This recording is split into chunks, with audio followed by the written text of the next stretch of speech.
Hello everyone, একটা নতুন ব্লগে তোমাদের সকলকে স্বাগত।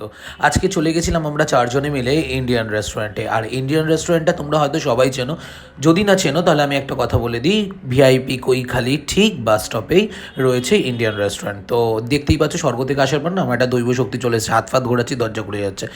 আর মৌ ঢোকার পর থেকেই সেলফি তুলে যাচ্ছিল, দিদা বসেছিল, আর মামা আমাকে জিজ্ঞাসা করছিল কাচ্চি বিরিয়ানিটা কি ভালো হবে বলতো, অর্ডারটা দিলে। যাই হোক, আমি নিয়ে নিয়েছিলাম রুটি আর মাটন টিকিয়া। সিরিয়াসলি বলছি, আমি অনেকদিন ধরে ভাবছিলাম যে শুধু এটাই খাবো, তো কোথাও খেতে পাচ্ছিলাম না, অনেক কিছুই খেয়ে ফেলি। তো আজকে ভাবলাম শুধুমাত্র রুমাল রুটি আর মাটন টিকিয়া খাবো।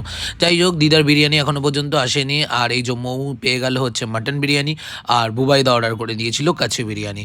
আর দিদার মাটনটা একটু বাজে দিয়েছিল, সেই কারণে দিদা আবার চেঞ্জ করালো মাটনটা। যাই হোক, তো এরকম খাবার দাবার আসলো। যাই হোক, এবার আমি একটু খাবারের রিভিউতে চলে যাই।